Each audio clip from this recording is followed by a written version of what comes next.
So Sick. all the park Cool, riders man. will lose their minds. Yeah. Brandon, Loupos, thanks for coming on, man. No, thanks for having me. Appreciate it a lot. It's sick to come to Sydney and see you. I was pretty surprised when you were going to be in Sydney, you know, like I thought far out it'd be sick to have someone like Brandon on even before we started talking on the gram, you know, like I was like, man, I want to, like we were just saying, like I want to be able to talk to someone like yourself that's involved in a realm of BMX that I don't experience, you know, so Right. I'm psyched to have you on, man. No, I'm stoked to finally be on this. I think it's like more of this needs to be in the sport, you know. Yeah. I definitely think more of like two worlds coming together to just talk about the similarities and the misconceptions, and for sure to see, you know, just to talk about the sport we love, really, bro. That's all it. BMX, you know. Yeah, that's the big, like, that's a huge thing for me. Like, I've said it on the other podcasts with people, and I say it all the time. Like, there's dudes like yourself that you can just tell that you love BMX. Otherwise, why would you be doing it? You know what I mean? Like, I would have quit so fucking long ago if I didn't like this sport. Yeah, that's it. Yeah. I just had my 4th knee surgery, bro. Like, Man. if I didn't love BMX, I wouldn't be here. Yeah. I wouldn't be wanting to come back. Yeah. And I think that's the hardest bit in our sport. That's why a lot of people quit, is because they get hurt and they either get scared or they're just like, nah, fuck this, and then just go do something else. Yeah. You know? And I think, man, if I really like only rode for, like, I've been told I've only rode for money or like for fame and all that. Wow. And got told to stop riding because of that stuff. And I'm like, it's not true. Absolutely not true. Yeah. I fucking love BMX, and I love like so many parts of BMX, bro. I'll watch Flatland. I don't give a fuck. Yeah. So yeah. it's like, just BMX is the best, bro. frother. Dude, the first pro I actually met was Simon O'Brien. Oh, crazy. Yeah, right. First pro I ever met. Was that here? Bondi. At Bondi. I think I was Sick. 10 or 11. Oh, no way. Yeah, and what's crazy, I saw Simon at X Games Japan in April. Oh, And he was like, oh, nice to meet you, Brandon. And I was like, I've already met you. And he was like, what? wow. And then we took a trip down memory lane, and he was blown away. Dude, So that's sick. that was awesome. Yeah, man, he affected your life. That's pretty sick. Yeah, I mean, Yeah. it's the same with any kid that meets a pro. I like to think if I get the opportunity to be in the same position that Simon was in when he influenced me. Yeah. It's so crazy because I'm a pro park rider, but my first pro I ever met was a flatland rider. Yeah. But he influenced me just to keep riding. And I think if I can, you know, at the end of the day, we're all pros. We're all stoked to, you know, make money off riding BMX, doing contests, traveling the world, you know, with our bros. But as long as like we can influence that next generation to keep riding, I think that's ultimately why we're pros. It's not to represent brands on TV. It's not to sell our bikes in, you know, bike shops or what have you. It's to make sure there's kids continuously buying bikes and continuously riding, because if they stop riding, then skate parks get knocked down, which happens a lot. Like a lot of skate parks, they're popping up here, there and everywhere, but there's a lot of skate parks getting knocked down too. So I think as long as there's kids buying bikes and keeping the sport alive, that's ultimately way more important than any contest win. Yeah, I was saying that actually, you know, there's I personally think there's something really important with guys like yourself that are going out there, and, you know, a kid that doesn't even ride BMX at all might watch the X Games or whatever, or the Olympics, say, and be like, far out, I didn't even know freestyle BMX existed.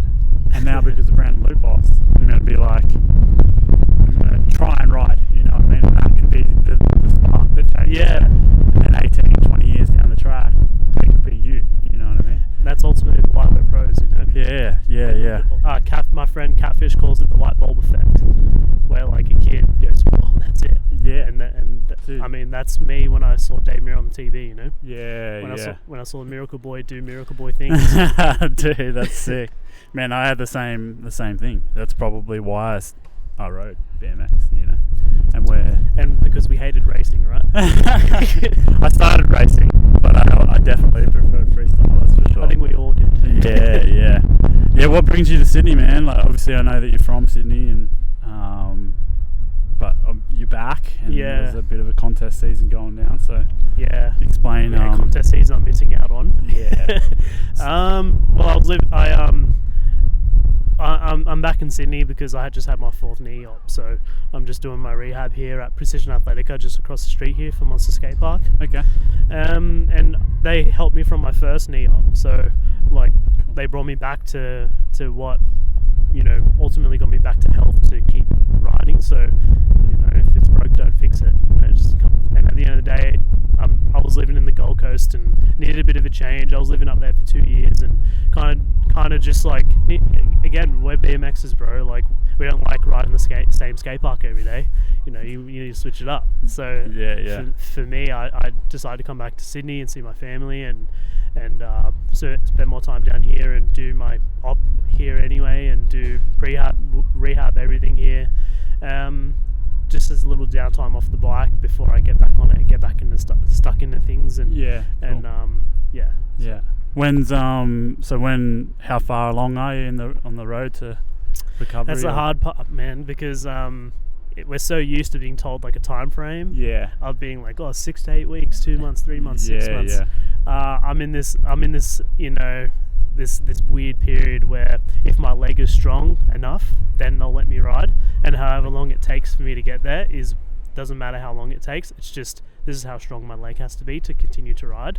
And I think I've made it a little bit harder on myself because my goal is to come back riding without my knee brace, because I've torn my ACL on this knee like a year ago.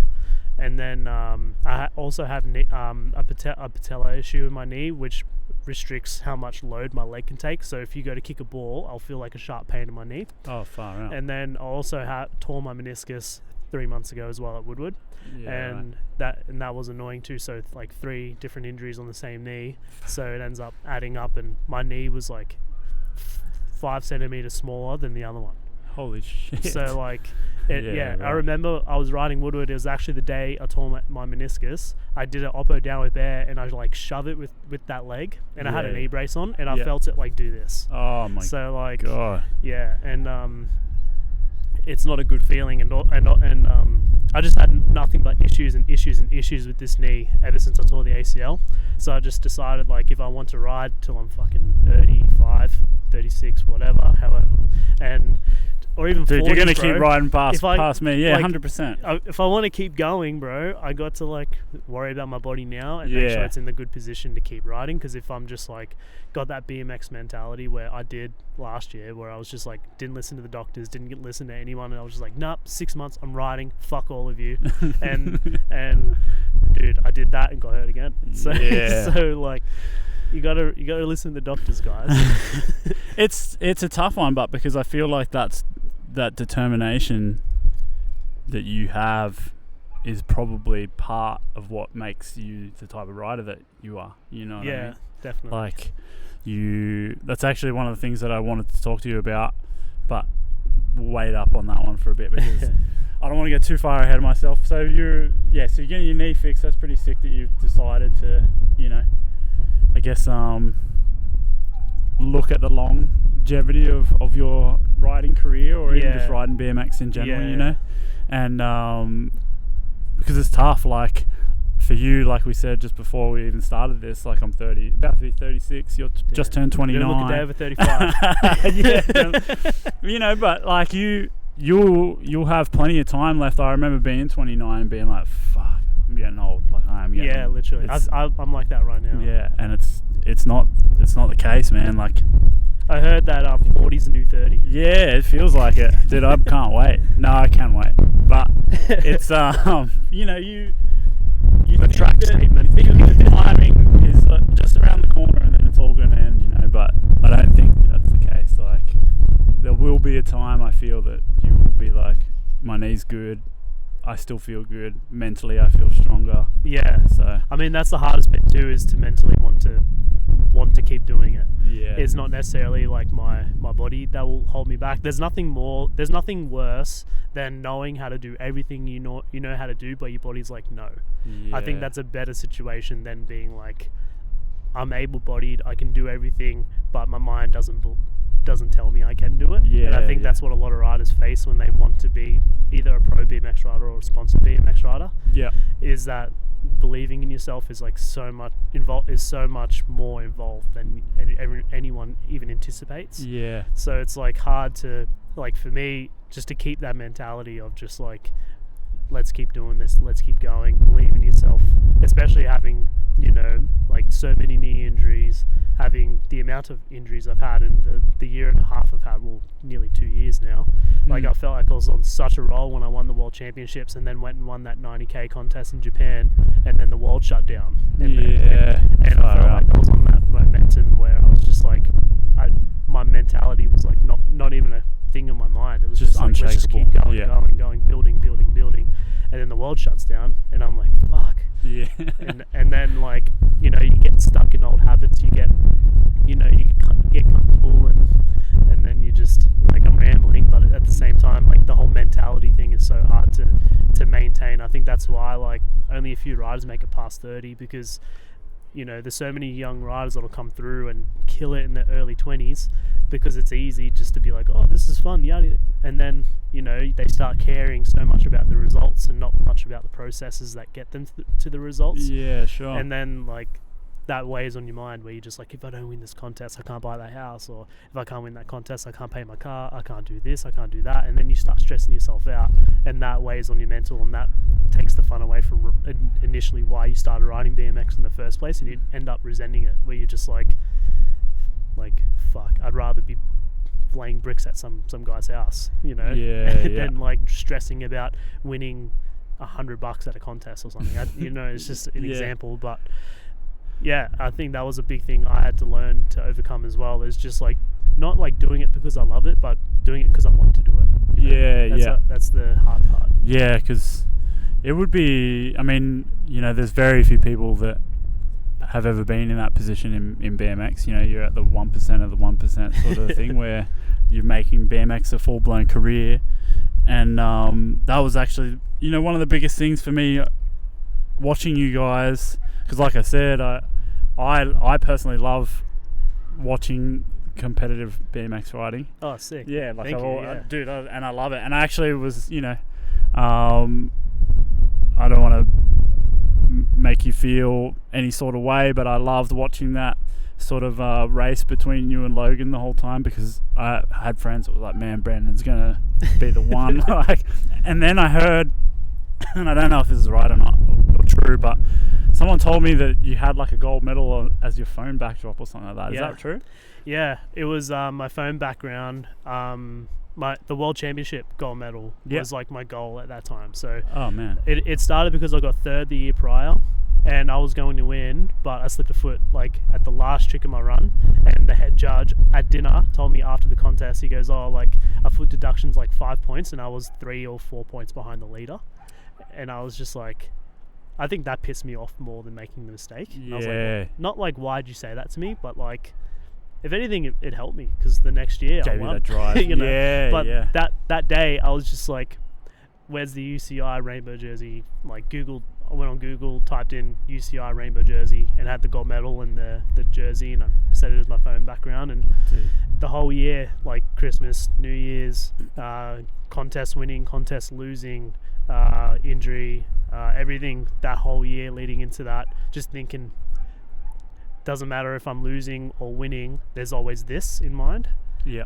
And always aiming towards that. And I think that was like the initiative behind that, was just not necessarily to achieve, not necessarily to win that event. Like, at the end of the day, it could have been a fucking a little event here at Monster, but if I really wanted to win it that bad, I'll make it happen. And that's like goal setting for me. It's just like, if I wanted it that bad, it's just like taking the processes along to make it happen. I think initially that's where it started, was like, okay, like I slipped a foot with 5 seconds to go, what do I need to do to better that run next year? And then that's when, like, you know, that was the year I moved to North Carolina, like full time, like put a lease on like everything, rented a house, and then that's when I like learned how to double flip 1080 and cash roll on the same run and just do tricks around it. To like be like, okay, if I can do these on my bad days, then I could definitely win the World Championships at the end of the year. Yeah. Because there's no one at the end, it's so funny because like you hear noise. I hear noise, you know, where people say things and opinions fly past and this, that and the other, and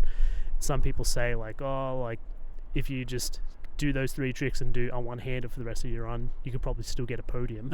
Yeah. And I was like, all right, just settling on that, you know. And then just again, I'm just rambling, but it's just yeah, at the end of the day, I wanted to win it that bad that I just was like, life's on hold, let's make this thing happen. And what's funny though is I was actually talking about this yesterday. I was like, I watched the World Championship run that actually got me the World Championship, and I was like, I'm not even happy with that run. Yeah, right. You know what I mean?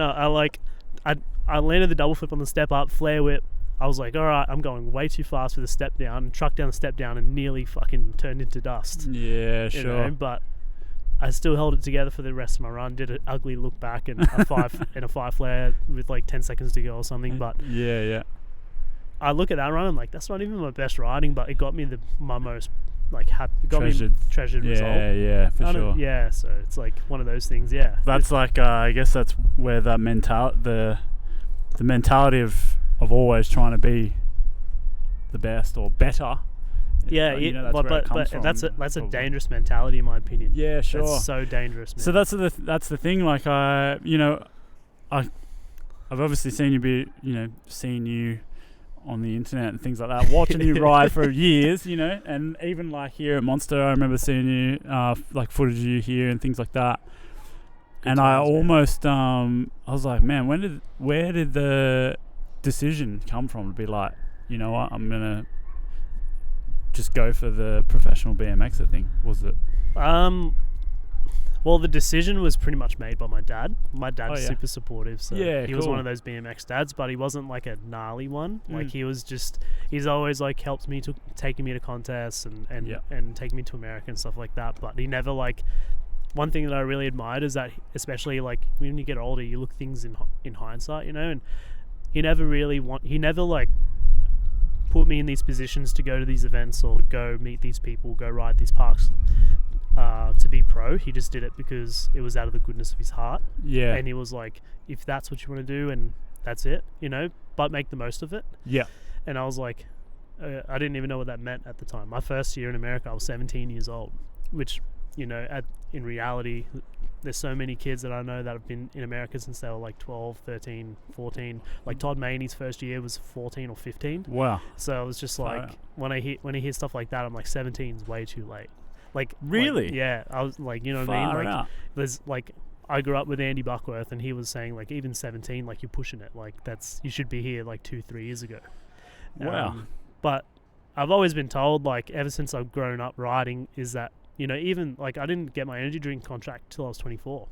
And there's, when you see friends of yours getting energy drink contracts at 18, 17 years old, and you're getting started at 17, it kind of just is like, wow.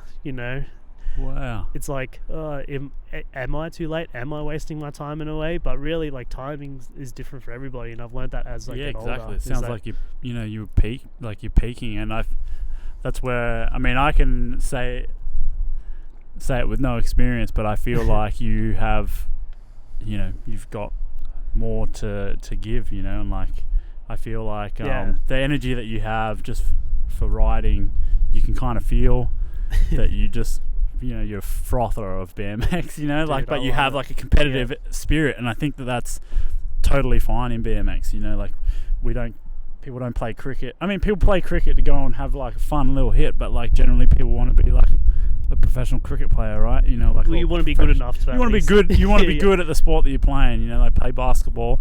It's fun to go play basketball, but everyone's dreaming of being in NBA or whatever.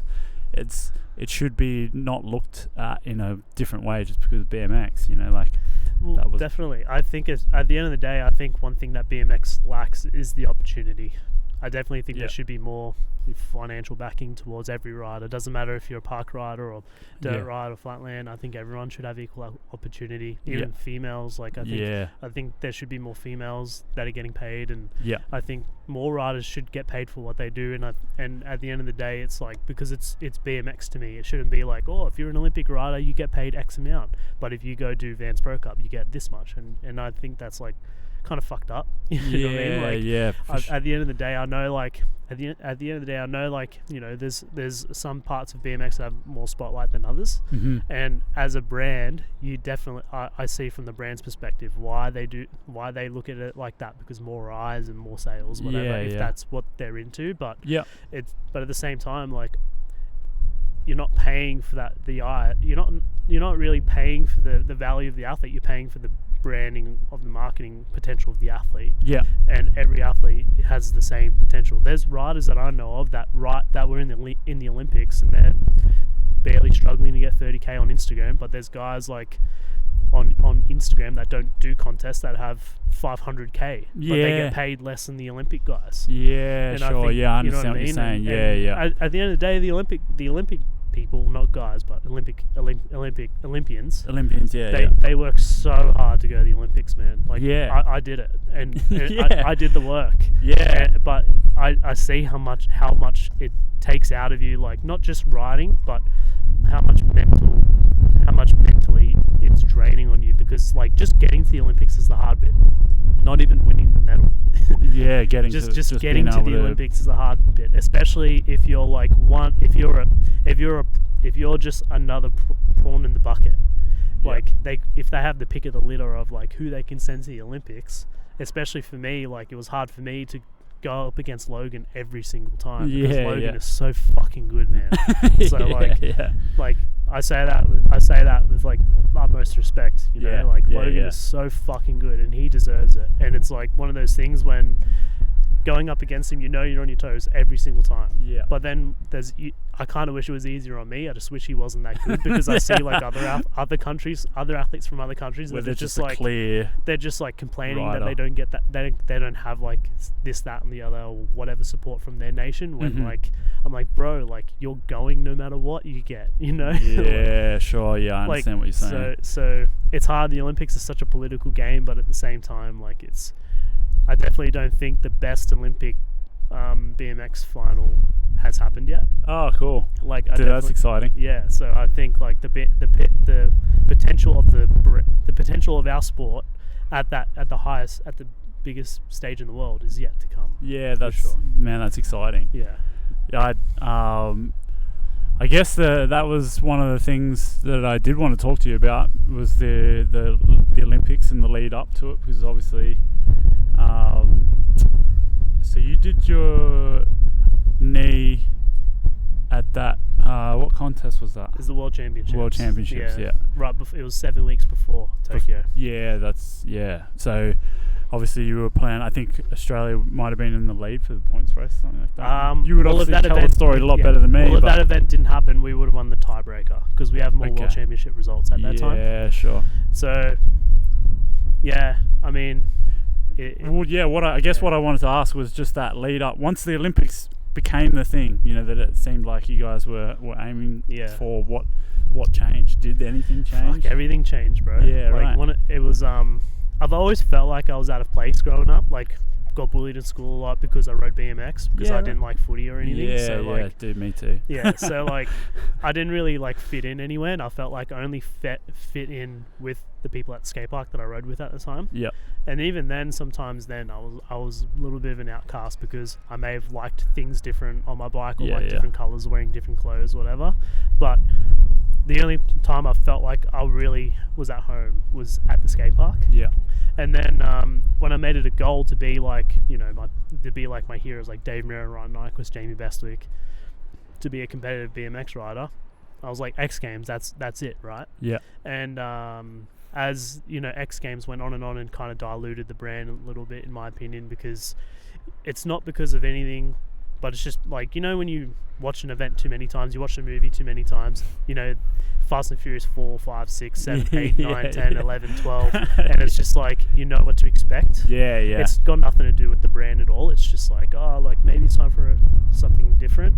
And an X Games gold medal is amazing. I have 2 X Games medals, 1 gold, 1 silver, but I always thought like that's never going to stick around. Like, people aren't going to remember me for getting an X Games gold medal. You know what I mean? So but people remember Dave, they remember Jamie Ron, they remember Jamie, they remember all those like crazy guys back in the day. That even Matt's no-handed 900. It's just like finding that something like that I can look forward to. That not like necessarily an achievement. It's more like I want to be remembered for something. At the end of the day, I thought an Olympic gold medal would be that, and really, like, it's not. It's just a moment. Sure. So it's just finding that was when the Olympics got announced. Was like I could be the guy who paves the way. Like Dave paved the way for me. For sure. Just like Jamie paved the way for me. Just like everyone paved the way for Colin McKay, Clint Miller, Ryan Gutler, all those guys that paved the way for me to become a professional athlete overseas. But in that new realm, because when X Games got announced, when X Games was a thing, everyone looked at Bucky Lassick, Tony Hawk, Dave Mirra, Jamie Bestwick, and when Do Tour came out, it was Kyle Baldock, Ryan Gutler, for sure, Luke Parslow, all those guys, and then now the Olympics are out. It's like, who are the Australian guys? Logan Martin, Brandon Loupos. That's it. And I think like that's when that got announced. I'm like, I could be that staple name in that genre. So that was more passion for me to be that, more than like the idea of being it. I was just like, because at the end of the day, I said this to my sister the other day. It was like, the top doesn't have sizes that fits all. It's one size. And it's just like it's just like adjusting yourself to become that person. At the end of the day, you do it because you want to be better than what you were the day before, and if that's what you want to be, regardless of like if it's more money or happy, or you think you'll be happier, or you feel more achieved, whatever. It's just you do it because at the end of the day, that's what you want to be, and you take these steps to work towards it, and you make it happen. So that's when the Olympics got announced. I was like, I want to be an Olympic gold medalist. It definitely didn't happen this time, but it doesn't mean it won't happen in the future. Exactly right. So when the whole Olympic thing kicked off, it seemed like it became a lot more cohesive. Countrymen and women came together and rode together and things like that. I guess the Hotbox was blowing up. Like definitely people were making waves with like all the tricks that were going down there. It was crazy. Like when the Hotbox first got built, we only had it for 9 months. Sure. The amount of riding we did in that place was insane. And it was only the only indoor besides Village and Level Up at the time. Sure. But like, I mean, living on the Gold Coast, being around Queenslanders, they don't like to drive. So, they're like, we don't want to drive now to the Village. No, we don't want to drive 30 minutes to Currumbin. We'll just go to the Hotbox. Sure. And obviously, like, I grew up around riders my whole life. We all rode together. We all rode the same things, and we all vibed. And that's what BMX is to me. But when we started riding, as much as I loved riding there, it was kind of like, for me, felt like shit because like I couldn't really bring my friends to come and ride with me that like were just down the street riding, Eleanor or like Kuma or something. Like if you were down the road, I couldn't bring you because you have to jump through all these hoops just to be able to get let in the building, because it was like a privately functioned thing. So it's just all a lot of cycling insurance reasons. And like it's cool like our sport's in a position where like we can have those ramps and have those opportunities to bring in people, but if I can't ride with my friends, then it's like it's hard because I'll just be there with whoever's there. And it's not saying they're not my friends, people riding there, they're all my mates. It's just like if we can amplify the situation, you enjoy just the sesh with the homies. Absolutely. As well. That's sick, man. I think it's just like that's why like I love BMX so much. Like an ultimate frother is like I'll go ride the Resi with Logan, but then later on I'll go ride Eleonora with J-Dog and Chris James. Cool. That's awesome, man. So, like, I don't know, like, I've even thought, like, sometimes in my own mind where I'm like, sometimes I just wish I had different bikes for different things, because, like, I want to ride my park bike, but then when it comes to, like, riding street and stuff, I just don't want to, like, break it, because I got, like, tie spokes and all that stuff. So, man, I forgot about all the tie stuff. Like, it'd be so sick. Sometimes I jump on like Boyd's bike and I'll like just ride on the ground. He has a free coaster and 4 pegs. And like the bike's so much bigger than mine. And I'm just like, this actually feels nice to ride. That's I want one of these. So like, especially like when I ride bowls and stuff, and I ride Larry's bike. I've ridden Larry's bike at a bowl contest once, and I'm like, this feels so good. Yeah, wow. Like sometimes I just like wish I had a bike for different things, but then that means I have to take another bike bag if I want to go to like a different event. Yeah. Because not like I've been in situations where like I've ridden a Vans Pro Cup one week and then the next week went and rode a Feast. So like, dude, that would be that's so two different. bikes. Yeah, You know that what I is a mean? two Like- bike thing. Yeah. Well, I mean,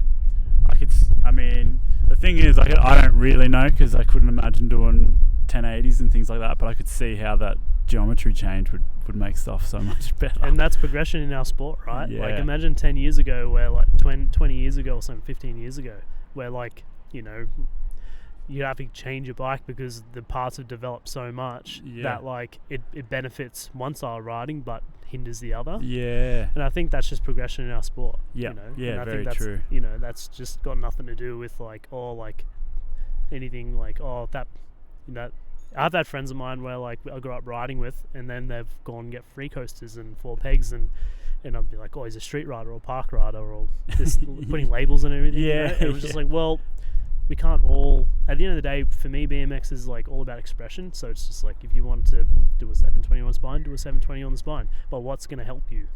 And it's like, for you sure. know, Yeah, the tie yeah. spoke's going to help because of the rotational weight. Yeah, yeah. And, you know, but if you want to do, you know, Smith, feeble, nosy, bar out, you know, all that stuff, what's going to Yeah. help you is plastic pegs and you know, Yeah. that's all that. At the end of the day, like, I do want to build different bikes at certain stages. Yeah.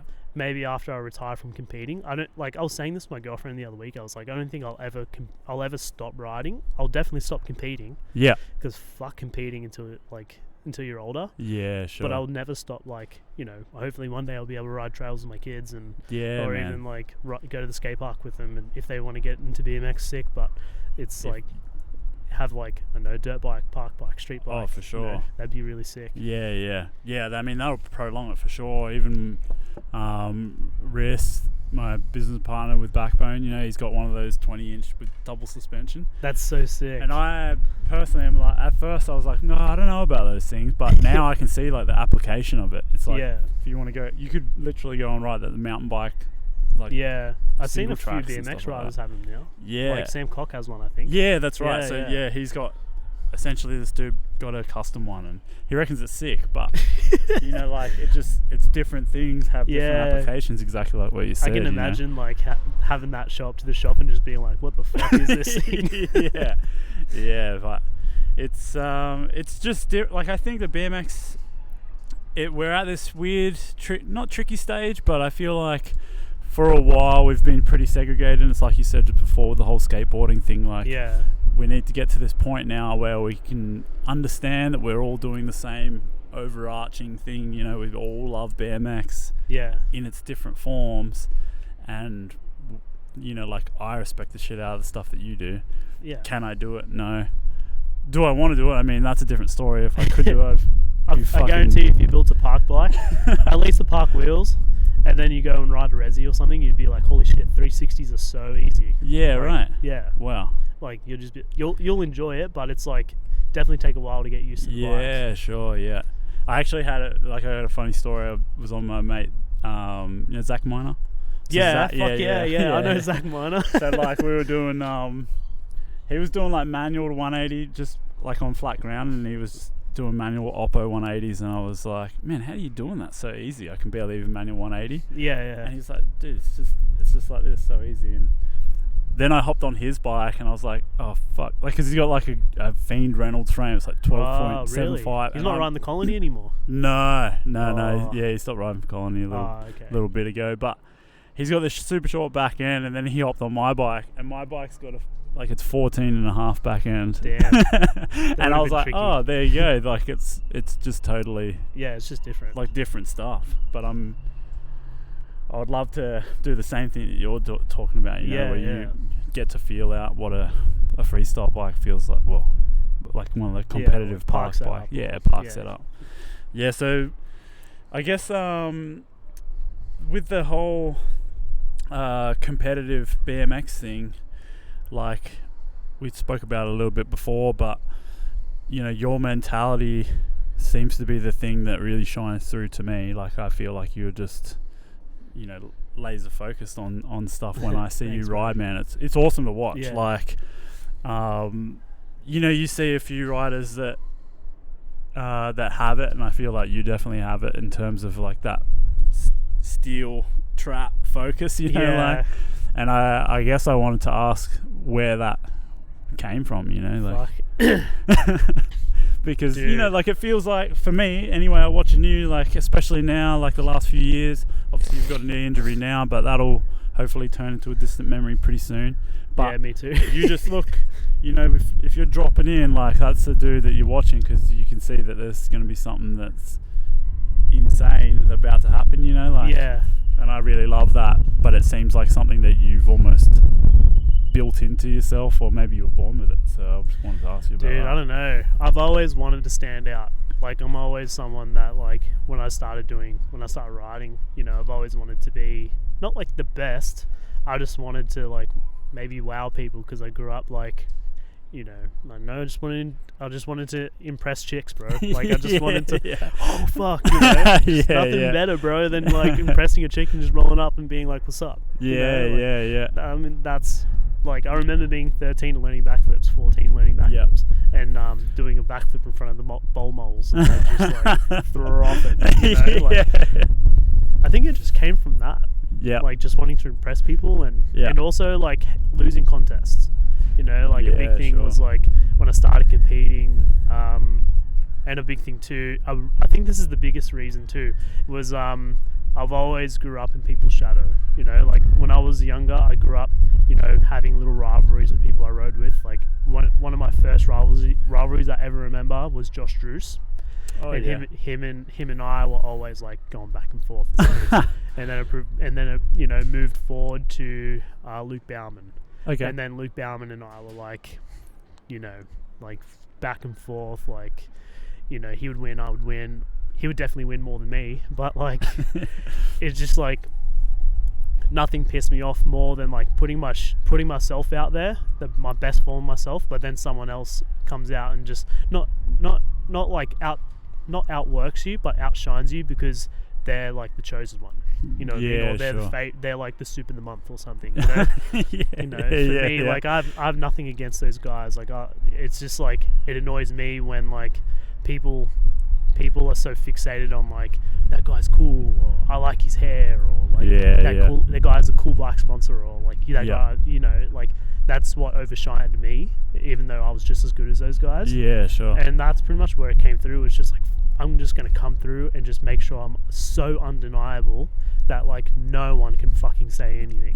And I think that's like where that laser thing came through, was just like when I drop in, you're all going to fucking not say anything. You can't have anything against me.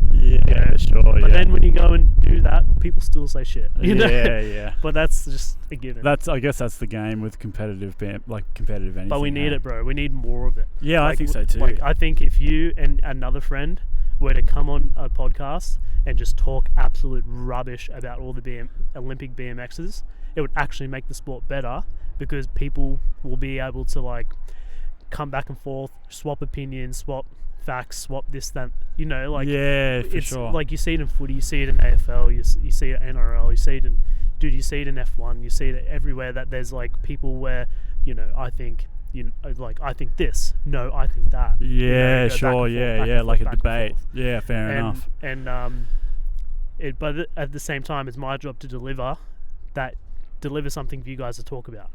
Yeah, right. Yeah. So you don't mind the controversy. Yeah, we definitely needs to be more controversy. Like, we definitely get it in Instagram. Like, like all the park riders, one thing that really fucking pisses me off is when like BMX, like our BMX, shares a park video and just going through the comments, it's like whip bar this and fucking this, that, and the other. I'm like, fuck off. But then they share a Lewis Mills clip, and then it's just like everyone's frothing. Like, I love Lewis, but I'm just like, it's the misconception there is so like one-sided. You know what I mean? For like, sure. It's just like park riding's not BMX to those guys, and I think that's really fucked up. Because we're all BMX riders, bro. Like, you know what I mean? Like, we all love feeling the love from people who do the same sport as us, and the fact that like we don't feel like we're a part of the sport is something that like, not maybe it digs deeper more than some people, more than others, But when I see it, I'm just like, bro, like how can I like feel good about wanting to do this, that, or the other if I know no matter what, getting shared on the biggest platform in our sport, people are just going to hate it because I have tie spokes, or I have a fucking jet fuel fucking setup, or Yeah, I have a sure. fucking star on my helmet, or Yeah, you yeah. know, like I think it's like, you know, Yeah, so I mean that's where I feel like, as much as you would love to see people hate coming on here and talking shit on dudes like yourself, I feel like kind of the opposite in a way. Yeah, I mean, like know, if it's constructive criticism, Yeah. that's different. If it's like, he landed flat on this, he looks like shit on this ramp. But if it's just like, fuck that guy, he did too many bar spins. He did 2 bar spins. Yeah, You know what yeah. I mean? Like, Yeah. you can always, like, for me, I'm drinking a coffee right now. You probably wouldn't like to drink my coffee. It's all black. I don't know. Dude, but I'm a long black drinker. yeah, oh, sick. All right, good. That's my man right there. Yeah. But if you're like, you know, some people like cappuccino, some like flat whites. for sure, yeah. And it's good to have the diversity in our sport. Yeah, you know, totally, where you man. like one thing than the other. Oh, and that's mate, it'd ultimately- be that boring if we were all riding, you know, raw frames and doing nothing but tabletops. If every single one of us was doing that, like, Yeah, there'd be, and at the end you know, of the there's day, nothing yeah, to it. exactly So, right. yeah, it's But good then to you don't see us coming at you guys being like, you know, what I mean? Like, exactly. fuck Yeah, that, yeah. fuck this. And that's Like, where I yeah. feel like it is, you know, I'm going to say it, like I feel like it's my responsibility, even just having this little podcast, you know, like I want to be able to, when I saw on Instagram, you know, you posted a thing like, where's my invite to Act Jam? I was like, dude, I want you to come to Act Jam. Like, when Do you know, it's so funny, there's actually a story behind that. Oh, yeah. The guy who took the photo, Wayne Kant. He He yeah. showed me the photo, and I'm like, dude, that is so sick.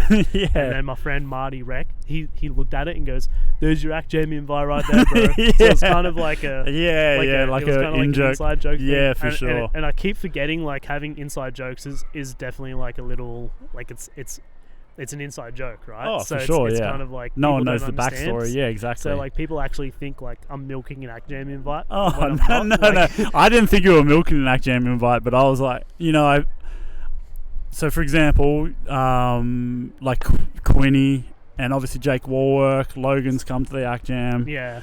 you know, all these riders. And I think once everyone's there that are that type of rider, that competition style rider, everyone froths it because they're like, fuck, this dude's exactly like me. He loves riding Yeah. exactly, you know, as much as I love riding. He's just really fucking good at tricks, you know, and that gets people hyped. And I feel like that's where I think this podcast, being able to come on, you know, talk to you about this sort of stuff, it is important because then people can understand, like, yeah, you're just this BMXer that loves BMX as much as every other person, hardcore, not hardcore, competition, whatever, little kid.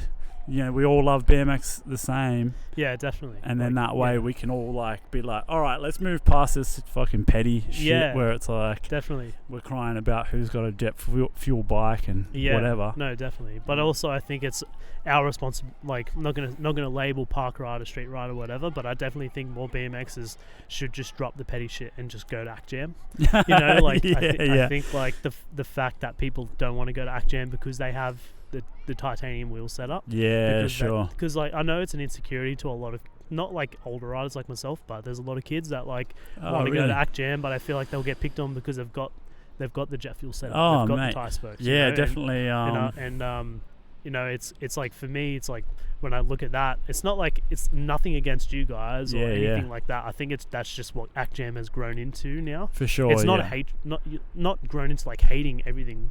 It's just like the dynamic there is just like, you know, when you hear people in the background while Jake works doing a cash roll on the Belco box, like, do a fucking table. You know? It's not like it. People take it differently. Like I look at that, I'm like, oh yeah, he's just fucking around. But like, there's some people that actually look at it and go, wow, he hates Jake Woolwork. Oh, yeah. I mean, that's what we were talking about before, right? Yeah. Like you were saying that the top riders from the different divisions, they all there's nothing but love there, but it's like underneath that, people start to build these weird, like, misconceptions of each other. And I think, you know, just so you know, run tie spokes and oil slick frame, come to Act Jam because we don't mind. In fact, you know, Logan won the whole Act Jam, you know, and that's voted by the riders, so it's like pretty funny in that way, you know, like it's it's important. I just want to see. We all need to go though. Yeah. All of us, we need to go. Even if you're not riding, you all need to go. Yeah, that's It's almost like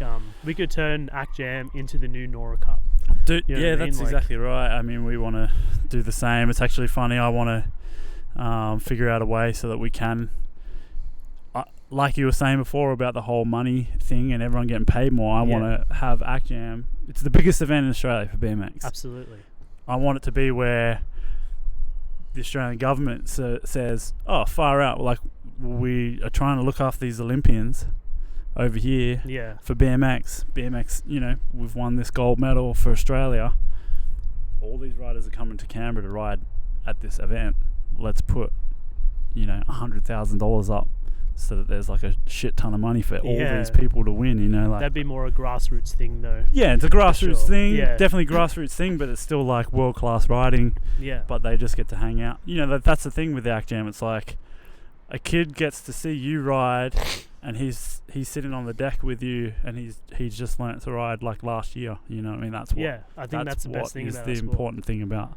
One thing that I love about that is what Kevin Peraza said on his podcast is that BMX is like the type of sport where like if there's no kid that learns to play basketball and goes to the local court and Kobe Bryant's at the basketball court. Exactly that's the right. Same thing. That's like what BMX is like. You could go down to the local skate park, and your local skate park happens to be, I don't know, like the Hotbox. Yeah. Five Dock, dude. Five Dock. Yeah. You see Ben Pickett and all those boys out there, and they're crushing it, and you're just like, wow, this is sick.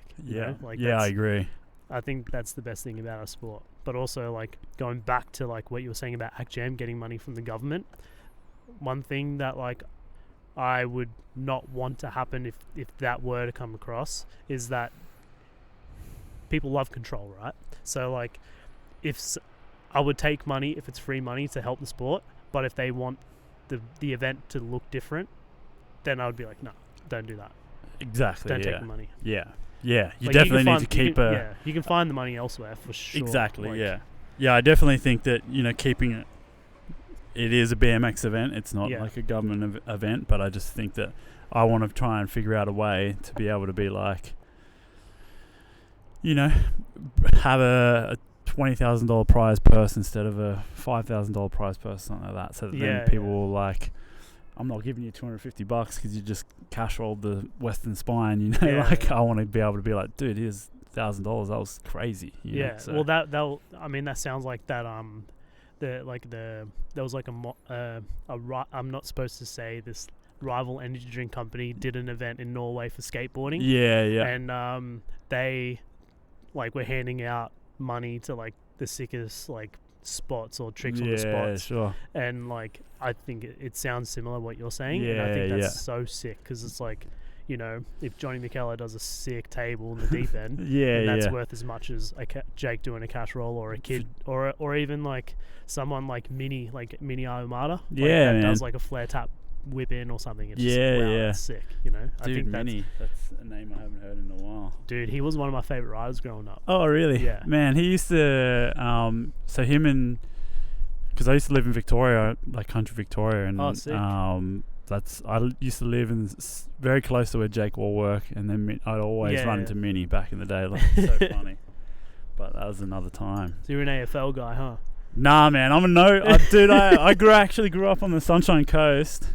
And moved to country Victoria was too late for me. So I grew up with rugby league. Yeah. Okay. And then I moved to, and everyone was like, yeah, AFL. I'm like, fuck, I don't know. Can't do it. And especially like then you're riding BMX in this country town. Yeah, exactly. And they're like, why aren't you playing footy? I'm like, I don't see any football around. Yeah, literally. Yeah. But I mean, that was the same thing with me, but I've only gotten into footy a little bit recently. So like when I see AFL and NRL like competitiveness, like the not even rivalness, it's just differences. Yeah. Like I see what you mean. It's just like going from one to the other, and you're just like, what's going on here? Yeah. Because I grew up in the NRL territory, and then when I moved to the Gold Coast, the Suns, the AFL team in the Gold Coast, let us use their gym. And that's cool. And that's where the Hotbox is now, and the new like feast course is all at the AFL training ground. Yeah, right. So like, dude, that's pretty cool. Yeah, I can't say anything bad about AFL, nor would I would. But No. it's just like, it's just like what you said. It's just like the differences. Yeah. Growing up around it, you're just like, what? Yeah. You know what's funny about that? Like I've got, I was talking to just a BMX dad, he's a really good guy, and he's been kind of helping me out with like our BMX club, just with like, sick. That I guess we need more of that too. What's that? Yeah, I think so too. But just as a side story, he's at the skate park and he's seeing all these kids riding BMX or whatever, doing tricks on the quarter pipes, and he's like, you would never see, like, these kids are elite athletes, and the reason why he said that is because, like, you or I could probably go and play like second grade footy somewhere and not look shit, like not look super out of place. We're probably athletic enough to be like, hold our own to some degree. Definitely not me with this knee, but not at the moment. Yeah, maybe if we rewind the clock a bit of, but maybe anyway, a different sport. Maybe a different sport, but you would never see, you could take the top AFL dude, put him on a BMX, and he would look like the biggest Gumby you've ever seen, so it's kind of interesting to have that like weird comparison where, even though a lot of BMXers don't like to think of themselves as athletes, they're still pretty still pretty athletic at the end of the day. Yeah, well, dude, BMX is a full body sport. I know this from growing up training in the gym. Yeah, everything affects everything. Yeah. There's not one part of the body that doesn't get used on a BMX bike. Yeah. With the does the physio they work with BMXs at all? Absolutely. Yeah, that's cool. Absolutely. That's awesome. Because I mean, it would seem like obviously it's an emerging sport in a competitive world, but it's pretty exciting to see that sort of stuff. Yeah. Like I, as you know, as you mentioned it, I just got qualified as a PT. And I'm like, awesome. Man, I feel like... We have to do a gym session soon. Yeah, we will, dude. We have to do a conditioning session, see how fit you are. Yeah, you can fuck me up. I'm probably not very conditioned. Oh, trust me, I'm not at all. I've got a dad bod and I'm not even a dad. But yeah, it's, I feel like that whole side of BMX, everything's so new, you know what I mean? Like you go on physio, you have to train probably to be conditioned to ride BMX. I think that we're just in this realm where BMX is coming from this thing that doesn't even consider itself a sport to now, you're an athlete, like, and that's okay. And I feel like going to the gym, making sure that you're fit so that you can live to ride another day, another year, another 10 years. Like, there's nothing wrong with that. And I feel like you guys, the competitive BMXers, are kind of paving the way, because like you said, with the whole skateboarding thing, there's skateboarders, that Neen Williams guy, he's just a skateboarder. He's not like a Olympic athlete, but he's like trying to work on his like fitness and resistance training so that he can skate really well. Yeah. And people don't hate on that anymore. So I think we're just a little bit behind. Yeah. We just need someone like, Neen Williams, he was like the most thrasher course skater you could ever imagine, dude. Yeah. And then he went through all the things he went through, and then came out the other side just a beast. It's almost like we need a Neen Williams in BMX. Like, not saying you definitely could be. Like, you definitely could be. Yeah, I'm not saying that. I think his story is like pretty crazy though. How he was like on drugs and drinking and sleeping all day, skating all night, partying and for like, sure. And then like fell into a really bad depression, and then he kept getting hurt, like skating and stuff, and then he was just like, I'm so fucking over like getting hurt. And then when he came back, when he started like taking the steps to get back from the injury he had, what are the little 1%ers he took really groomed him into what he is today. And that's ultimately what happened with me too. Yeah. Is like, you get hurt and then you go to physio, and then you also look at yourself internally and you're like, what can I do to change my habits to make sure that I'm getting the most out of my rehab?